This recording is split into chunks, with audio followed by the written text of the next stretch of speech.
A lo largo de la historia ha habido peleas que valen la pena repasar. Por eso, esto es, las 5 mejores peleas en la historia del boxeo. En primer lugar está la pelea entre Muhammad Ali y Joe Frazier. Número 3. Angelo Dundee, por largo tiempo el entrenador de Muhammad Ali, dijo en una ocasión que nadie vio la mejor versión de su boxeador. Naturalmente se refería a la suspensión de la licencia como boxeador que le robó más de 3 años de carrera entre 1967 y 1970. Aunque hizo 2 combates, noqueó a Jerry Quarry en 3 rounds y tuvo que llegar a 15 asaltos para vencer a Oscar Bonavena antes de subirse frente a Frazier. Era claro que no era el peleador dominante y rápido que flotaba como mariposa y picaba como abeja como en su primera etapa. Sin embargo, fuera del ring, seguía siendo Ali, el bocón, el atleta vocal en contra de la guerra de Vietnam, polarizante, al que querías verlo mantener su invicto o al que querías verlo derrotado sobre el ring, dependiendo de en qué lado de la historia estabas. De ahí que todos querían ver la pelea y si es posible en vivo. Mientras Ali solo podía hablar y aparecer en entrevistas de televisión durante su suspensión, Smoking Joe peleaba y peleaba. Ganó el título de peso completo, seguía invicto y dominaba la división pesada con un boxeo eficiente, nada vistoso, que incluía un poderoso gancho de izquierda moldeado en los gimnasios de Filadelfia. Frazier también hablaba y cumplió con creces como el lado antagonizante de la promoción. En respuesta a Ali, no reconocía su nombre musulmán y lo seguía llamando Cassius Clay, el nombre de pila de Ali, que para él era su nombre de esclavo. Era un 1 de octubre de 1975 en Manila, Filipinas, un combate para la historia en donde los dos púgiles dieron todo lo que tenían. Duró 14 asaltos, aguantando además del alto calor y humedad en Filipinas, la dureza con la que afrontaron cada round. El combate fue de una altísima intensidad desde su inicio, y así se mantuvo hasta el final. Por entonces las peleas aún eran a 15 asaltos y Ali venció en el round 14, por KO técnico cuando el entrenador de Frazier tiró la toalla. Él quiso seguir y su entrenador le respondió: "Se acabó, nadie olvidará lo que hiciste hoy aquí". Era la tercera vez que se enfrentaban y podría decirse que era el desempate porque cada uno contaba con una victoria. Finalmente Ali ganó y se mantuvo en lo más alto de los pesos pesados. Frazier llegó a decir después de la pelea: "Ali es el más grande peleador de todos los tiempos después de mí".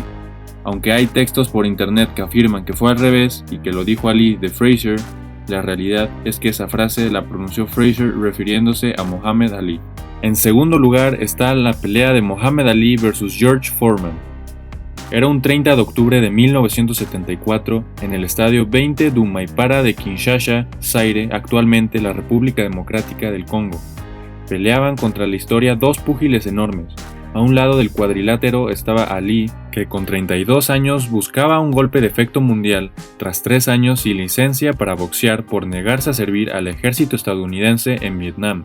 En el otro, un joven y pletórico George Foreman, campeón del mundo de los pesos pesados a los 25 años, con el público local en contra tras la campaña de desprestigio urdida por su rival pese a ser negro como él.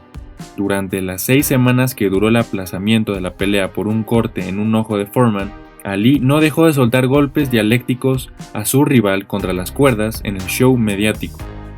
Pasó a la posterioridad como Rumble in the Jungle y para muchos sigue dando que hablar como el mejor combate de la historia del boxeo. De madrugada, bajo un calor sofocante y una humedad tropical, Ali y Foreman intercambiaron golpes hasta el 8º asalto. Fue entonces cuando un derechazo del campeón de Louisville, convertido al Islam, hizo besar la lona al gigante de Texas. Fue el primer KO que encajaba la mandíbula de Big George en toda su carrera, una derrota de las que dejan huella y cargan de plomo los guantes. Ali fue quien alzó los brazos al cielo de Kinshasa aquella noche, después de dejar que su rival se desgastase mientras él esperaba su momento para resolver un combate irrepetible. Con los gritos de "Ali, mátalo" desde las gradas, en medio de una atmósfera irrespirable, en un escenario irreal, creado a ojos de todo el mundo por el aparato propagandístico del dictador Mobutu Sese Seko en uno de sus delirios de grandeza. La victoria dio un último empujón a la gran carrera de Ali. Contra Foreman nunca jamás volvió a pelear, y con los años ambos entablaron una relación de amistad, dejando a un lado lo que ocurrió en la jungla. Para Cassius Clay sonó la campana hace ahora 5 años el 3 de junio de 2016, y Foreman, desde su esquina antes de llegar a su último asalto, le dedicó unas palabras a modo de homenaje.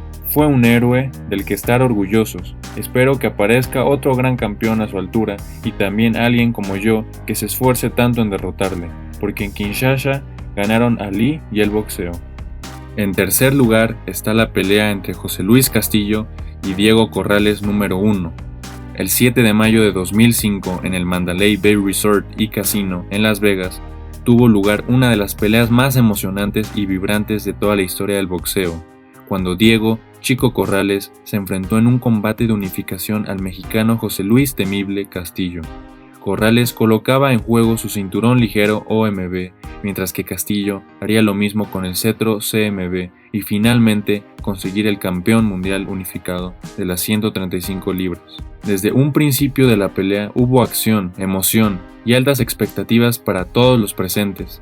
No había un claro favorito, cada uno de los boxeadores tuvo sus buenos momentos en el transcurso del pleito. La pelea fue un deleite en todo momento, pero especialmente en el asalto número 10, el cual es considerado actualmente como uno de los mejores en toda la historia. Sonaba la campana del mismo, y Corrales se levantaba del banquillo rápido y ansioso por volver a la acción, con un ojo casi cerrado por completo, pero esto no fue impedimento alguno para irse contra Castillo, quien lo estaba esperando sin temor en su mente. Los 9 rounds anteriores fueron muy parejos. Ambos se fajaron, el combate se desarrolló en la zona corta, sin miedo alguno o inclusive respeto, a todas por ganar e ir por el knockout. Castillo supo manejar de buena forma y más que eficiente los uppercuts, mientras que Diego Corrales conectaba cada gancho que se escuchaba en otra galaxia, dada la potencia con lo que eran enviados. Comenzaba el 10º asalto y los intercambios de jab eran los protagonistas hasta el momento en el que Castillo consigue conectar un soberbio gancho de izquierda y envía la lona a Corrales. Chico pudo superar el conteo de Tony Weeks y este, en busca de recuperar más fuerzas, escupe el protector bucal y una vez en su esquina, Joe Goossen, su entrenador, se lo coloca de nuevo. Se reanudan las acciones y Castillo envía una combinación de recto con gancho de izquierda y Diego Corrales visita la lona una vez más, vuelve a escupir el protector bucal y voltea a ver a su esquina en busca de cualquier mensaje de aliento, una palabra, un grito, lo que sea para poder continuar. Tony Weeks confirma que Corrales se encuentra bien y puede volver a la acción, pero el haber escupido el protector bucal de nuevo le cuesta un punto. Es matar o morir, es ir a todas, es ganar por knockout, si no, no habrá posibilidad alguna de obtener la victoria para Chico. El mexicano no entra en desesperación, espera que Corrales, quien es el que está más urgido de cambiar las acciones a su favor, se acerque, y sucedió. Fuerte golpe a Corrales que por un momento todo el MGM Grand pensó que era el knockout definitivo, pero no fue así. Chico pudo asimilar de buena manera el golpe y continuó el ataque, dispuesto a morir en la raya sin pensarlo 2 veces. Gancho de izquierdo y bien conectado y Castillo retrocede y se va contra las cuerdas. Intercambio de golpes sin defensa que valga y finalmente, como por obra de los dioses del boxeo, llega un fulminante gancho de izquierda a la humanidad de José Luis, quien queda evidentemente en pésimas condiciones. Corrales lo acorrala una vez más y golpea con derecha e izquierda, y son en total 7 golpes sin respuesta alguna del mexicano, que bajó los brazos, queda con la mirada en el aire, y el árbitro Tony Weeks no tiene más remedio que detener la épica batalla de 2 de los más grandes guerreros del deporte. Diego Chico Corrales celebra como nunca antes lo había hecho. Consiguió la que quizás fue la victoria más grande de su carrera, de su vida, y pudo quedar en el recuerdo, en la memoria de todos los fanáticos del boxeo, ya que esta pelea quedará en los libros de historia por siempre. José Luis Castillo demostró una vez más por qué es considerado de los mexicanos más bravos y respetados de todos los tiempos del boxeo mexicano. Pese a que en una esquina festejan y en la otra se lamentan, ambos pugilistas están satisfechos. Dieron una de las mejores peleas en la historia del boxeo y lo saben. En cuarto lugar está la pelea entre Julio César Chávez y Meldrick Taylor. Nunca el César del boxeo había sufrido tanto como la noche del 17 de marzo de 1990 en Las Vegas. Taylor le había dado una golpiza, pero un derechazo a 16 segundos del final del round 12 le dio la victoria más trabajada en toda su carrera. Julio César Chávez y Meldrick Taylor dieron una pelea inolvidable en los 90. El 17 de marzo, Julio César Chávez estaba agotado después de los peores 11 rounds que le habían tocado vivir tras 68 peleas como profesional. Sus puñetazos ya no tienen dinamita, los pies se le mueven de forma automatizada y solo quiere que acabe todo. Meldrick Taylor, un morenazo de 23 años que se mueve como rayo, lo hace sufrir, lo que nunca dentro de un ring.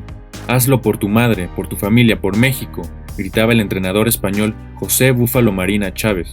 De repente, a 24 segundos para que acabe el round 12, tras una pequeña combinación de golpes, encuentra lo que tanto buscó. Ve el rostro descubierto del estadounidense y le atesta un potente derechazo que le abre la puerta al triunfo, en la que se recordará por el resto de su vida como la pelea más difícil y sufrida de su carrera. El tiburón huele la sangre. Taylor estaba fuera de sí y se lanza al ataque ya sin una noción clara de lo que buscaba. Chávez suelta un gancho al hígado, se aleja 4 pasos y se refugia en las cuerdas para descargar el poco poder que le queda hasta conectar un martillazo con la diestra que manda a la lona a Taylor.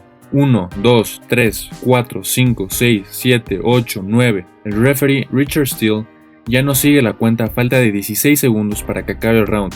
A pesar de que Taylor se levanta, lo ve con la mirada perdida, con el rostro ensangrentado y da como vencedor al mexicano, que lo único que hace es irse a su esquina a punto de desfallecer para refugiarse en los brazos de su hermano Rodolfo y de José Búfalo Martín, su entrenador. Chávez retiene el título del Consejo Mundial del Boxeo en el peso superligero, además de que le arrebata a Taylor el cetro de la Federación Internacional de Boxeo en la misma división. La celebración queda para otra ocasión. Ya solo quiere irse a descansar lo más lejos posible de ese infierno que fue esa noche el cuadrilátero. Fue la pelea más importante, difícil y dura de mi carrera, porque me enfrenté a un campeón olímpico y campeón mundial invicto que supuestamente era el sucesor de Sugar Ray Leonard.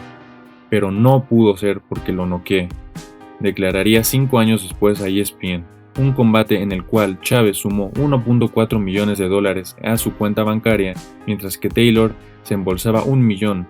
Don King, el estrafalario promotor, llevó muchos más verdes a sus arcas y es el más feliz entre todos los protagonistas, porque sabe que habrá revancha, la cual será 4 años más tarde, y esta vez con un triunfo contundente del sonorense. Finalmente, en quinto lugar está la pelea entre Sugar Ray Leonard vs Thomas Hearns.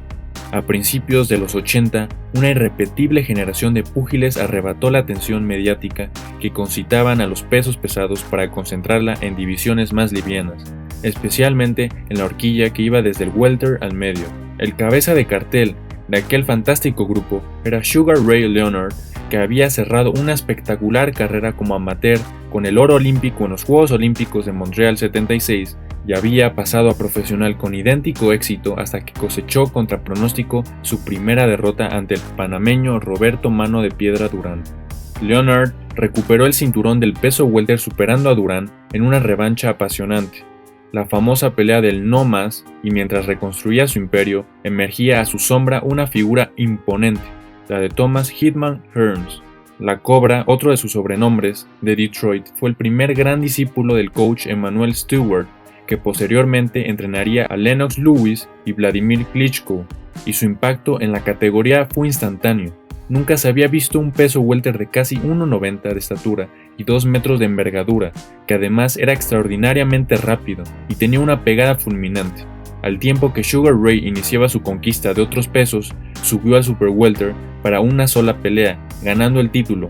Hearns se hacía con la corona welter de la Asociación Mundial con un trayecto inmaculado de 32 victorias en 32 combates, 30 de ellas por knockout. Un duelo entre ambos era un caramelo tan apetecible que no podía esperar más. El combate, que pasó a la historia como The Showdown, medía a un Leonard con 30 triunfos, 21 por knockout y una sola derrota con un Hitman invicto, y las cifras que se manejaban respondían a las enormes expectativas: más de 23,000 espectadores en el Caesars Palace en Las Vegas, 300 millones de audiencia televisiva y una bolsa conjunta de $17 millones, que era récord absoluto en la historia del pugilismo, y el título unificado como guinda del pastel. En los primeros asaltos, Leonard estaba tan descolocado como todos aquellos púgiles que antes que él tuvieron delante a Hearns. Demasiado alto, demasiado rápido y con unos brazos demasiado largos. Sugar Ray, con un tamaño estándar de 1,79, era incapaz de tomar la distancia adecuada para entrar en la guardia de su rival, mientras iba encajando golpes de precisión quirúrgica y potencia devastadora. Al final del quinto asalto tenía un enorme hinchazón bajo el ojo izquierdo y las cosas pintaban peor que mal para él.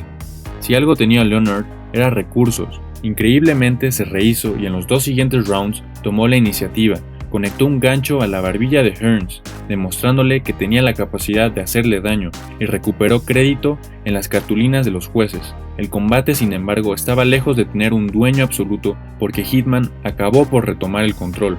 Al inicio del 13º asalto de los 15 previstos, Thomas Hearns tenía clara ventaja, había dominado la mayoría de la pelea, pero Leonard era un portento.